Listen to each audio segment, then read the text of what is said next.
Գյումրիի քաղաքապետ Վարդան Ղուկասյանի և որդու Սպարտակ Ղուկասյանի դատական նիստը հետաձգվել է դատին վկաների չներկայանալու պատճառով, հայտնել է փաստաբան Զարուհի Փոստանջյանը։ Պաշտպանի խոսքով այս դատական պրոցեսը մեջբերում ժամավաճառության է նման։ Վկաները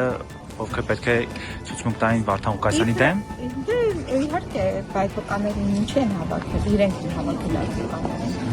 Բայց հայտնի է անուններ կան։ Այո, հայտնի է, հայտարարեց անունները, պարզվեց վկաներից ոմանք ընդհանրապես չեն ծանոթվել, ես չգիտեմ նրանք կան, չկան, ովքեր են, ինչ է, իսկ ոմանք էլ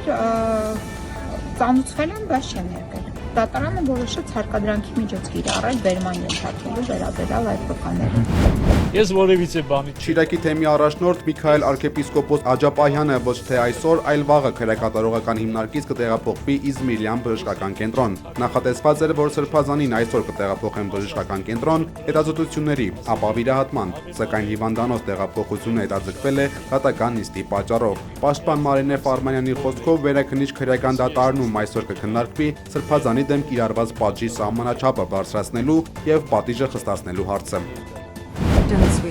Եվրոպական միությունում պատրաստվում են քննարկել Հայաստանում սպասվող առաջիկա խորհրդարանական ընտրությունները, հայտարարել է Եվրոպական միության արտաքին քաղաքականության եւ անվտանգության գծով բարձր անձնակատար Կայա Կալասը։ Կալասի խոսքով Հայաստանը Եվրամիությունից աջակցություն է խնդրել մեջբերում արտաքին վնասակար ազդեցության դեմ պայքարի համար։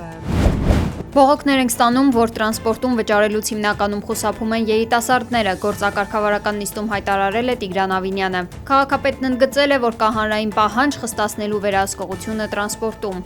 Կա հանրային պահանջ խստացնելու վերահսկողությունը տրանսպորտում։ Վստահաբար կա հանրային պահանջ, այսինքն մարդիկ ինձ գրում են, ասում են շատերը չարամտորեն հիմնականում երիտասարդները չարամտորեն խուսափում են վճարելուց եւ ակնկալում են, որ այս առումով կոնկրետ քայլեր են արվելու։ Մասնավորապես գիտեմ, որ այս դեկտեմբեր ամսվա ձեր հաստիքացուցակում փոփոխություն է լինելու եւ նոր մարդիկ են ավելանալու վերահսկողությունը ավելի արդյունավետ կազմակերպելու համար։ Ադրբեջանից եկող նավթամթերքը անձամբ կդիմավորի էկոնոմիկայի նախարար Գևորգ Պապոյանը։ Նախարարը չի ցանկացել հայտնել այն ընկերության անունը, որը զբաղվում է ներկրմամբ, պատճառաբանելով, որ դա առևտրային գաղտնիք է։ Պապոյանը նաև հայտնել է, որ Ադրբեջանի տարածքով արդեն ցորենի 3-րդ բեռն է գալիս։ Ծառայությունը ավելի զգոն է։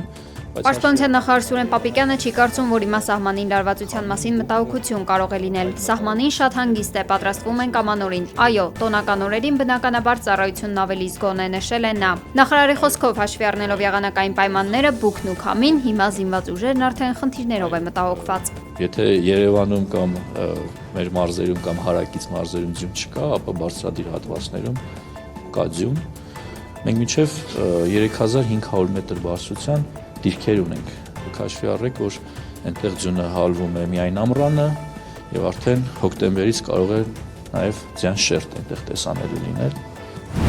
նախ սա Աշխատանքի եւ սոցիալական հարցերի նախարար Արսեն Թորոսյանը հերքել է շրջանառվող լուրերը կենսաթոշակային տարիքի բարձրացման վերաբերյալ։ Նրա խոսքով որոշ շրջանակներ փորձում են վախ ու տագնապ տարածել հասարակության մեջ։ Թորոսյանը նշել է, որ կառավարությունը չի պատրաստվում բարձրացնել կենսաթոշակային տարիքը։ Ողբերգական ավտովթար է տեղի ունեցել Գեղարքունիքի մարզում։ Դեկտեմբերի 15-ին ժամը 8:30-ի սահմաններում Երևանի բնակիչ 24-ամյա զինվորականը Երևան-Սևան-Իջևան ավտոճանապարհի 72-րդ կիլոմետրի հատվածում դուրս է եկել երթևեկելի գոտուց, բախվել մի քանի եղևնիների եւ հայտնվել դաշտում։ Վարորդը տեղում մահացել է, նրա մարմինը ավտոմեքենայից դուրս են բերել փրկարարները։ Տեղեկությունը տրամադրել է ֆոտոլրագրող Գագիկ Շամշյանը։ Վանաձորում 22-ամյա երիտասարդը վթարի է ենթարկել ճանապարհն անթույլատրելի հատվածով անցնող 73-ամյա հետիոտնին։ Վարորդը չի դիմել փախուստի, ահազանգել է շտապօգնության, տեղում արձանագրվել է հետիոտնի մահը։ Նիկոլ Փաշինյանը տեսանյութ է հրապարակել, որտեղ երևում են Կոտայքի մարզից դեպի Երևան ուղևորվող մեքենաները ժամը 7:50-ի դրությամբ։ Ձախ կողմից ավտոմեքենաների հոսքն է դեպի Երևան, այսօր առավոտյան ժամը 7:50-ին Կոտայքի մարզի կողմից։ Տեսանյութին կից գրել է վարչապետը իր տելեգրամյան ալիքում։ ՆԱՏՕ-ին Ուկրաինայի անդամակցության հարցն այլևս սեղանին չէ, հայտարարել է Եվրամիության արտգործնախարար Կայա Կալասը։ Եվրամիությունը պետք է պատրաստի իսկապես լուրջ անվտանգության երաշխիքներ Ուկրաինայի համար, այլ ոչ թե ինչ-որ թուղթ, նշել է նա։ Ավելի վաղ Ուկրաինայի նախագահ Վլադիմիր Զելենսկին հայտարարել էր, որ ինքն Ամերիկայից եւ Եվրամիությունից աջակցություն էր խնդրել ՆԱՏՕ-ին միանալու համար, սակայն դա չի կատարվել։ Այս ամենի ֆոնին Մեծ Բրիտանիայում Ռուսաստանի դեսպան Անդրեյ Կելինը հայտարարել է, որ գործարք չպետք է լինի, այլ իրենք պետք է խոսեն Ուկրաինայի հանձնման մասին։ The situation on the ground. ՄԱԳԱՏԵ-ն վերսկսել է ստուգումները Իրանում, բայց առանցքային օբյեկտների հասանելիություն դեռևս չկա։ Տեսուչներին թույլատրվում է մտնել միայն այն օբյեկտներ, որոնք չեն ենթարկվել ԱՄՆ-ի եւ Իսրայելի հարվածներին, ասել է գործակալության գլխավոր տնօրենը։ Նաթան Զում Սպահանում եւ Ֆորդոյում գտնվող 3 օբյեկտները նրա խոսքով ավելի կարևոր են, քանի որ դրանցում դեռևս զգալի քանակությամբ միջուկային նյութեր եւ սարքավորումներ կան, եւ տեսուչները պետք է վերադառնան այնտեղ, ասել է նա։ Լոս Անջելեսի իրենց տանը մահացած են հայտնաբերվել ռեժիսոր Ռոբ Ռեյները եւ նրա կինը Միշելը։ Հայտնել են միջազգային լրատվամիջոցները։ Նրանք եղել են տանկահարված, իսկ տունը հրդեհված։ Նախնական տվյալներով զույգը սպանվել է իրենց թմրամոլ որդու կողմից։ ԱՄՆ-ի խաղաղության ծրագրին Ուկրաինան պատասխանել է, որ Կիևը պետք է պահպանի վերահսկողությունը երկրի արևելքում գտնվող այն տարածքների նկատմամբ, որոնք ներկայումս գտնվում են Ուկրաինայի վերահսկողության տակ եւ որոնք ԱՄՆ նախագահ Դոնալդ Թրամփի վարչակազմը սկզբում ցանկանում էր փոխանցել Ռուսաստանին։ Ուկրաինայի եւ Եվրամիության 20 կետից բաղկացած պատասխանը Վաշինգտոն է ուղարկվել չորեքշաբթի, դեկտեմբերի 10-ին։ Ըստ The New York Times-ի հեռացվել են ԱՄՆ-ի խաղաղության ծրագրի այն կետերը, որոնք հատում էին Ուկրաինայի կարմիր գծերը։ Վիճելի կետերից մեկը վերաբերում էր Դոնբասի տարածքներին, իսկ մյուսը Ուկրաինայի ՆԱՏՕ-ին միանալուց հրաժարվելուն։ Կիևը ցանկանում է գոնե պաշտոնապես պահպանել ՆԱՏՕ-ի բաց դռների քաղաքականության սկզբունքը։ Ամերիկյան խաղաղության ծրագրին Ուկրաինան պահանջել է նաև իրավաբանորեն պարտավորեցնող երաշխիքներ Ռուսաստանի հնարավոր ապագա ագրեսիայից պաշտպանվելու համար։ Այս հարցերի շուրջ բանակցությունները հավանաբար կշարունակվեն Ուկրաինայի նախագահ Վլադիմիր Զելենսկու եւ եվրոպացի առաջնորդների հետ Թրամփի բանակցողներ Սթիվ Ուիթքոֆի եւ Ջարեդ Քուշների հանդիպման ժամանակ, որը տեղի է ունենալու Բերլինում դեկտեմբերի 15-ին։ Մինչ բանակցությունները շարունակվում են, ռուսական կողմը սահուն քայլերով առաջ է անցնում առաջնագծում եւ նոր տարածքներ վերցնում իր վերահսկողության տակ։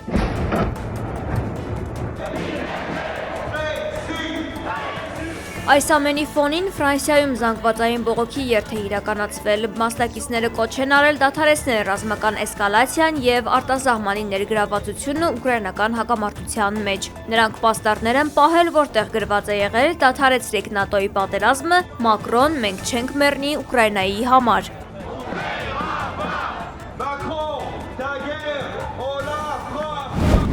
Դեկտեմբերի 9-ին Իվանովոյի մարզում Ռուսաստանի պաշտպանության նախարարության AN-22-ի կործանման տեսանյութն է հրապարակվել։ Ինքնաթիռը սկսել է քանդվել դեռ օդում, ինչի հետևանքով ոչ ոք ողջ չի մնացել։ Մարոկոյում ջրհեղեղի հետևանքով 70 բնակելի շենք եւ խանութ մնացել են հեղեղումների տակ։ Հաղորդվում է 32 վիրավորի մասին։ Վնասվել են քաղաքի որոշ ճանապարհներ եւ խցանում առաջացրել նավահանգստային քաղաք տանող եւ հետադարձ մի քանի երթուղիներում։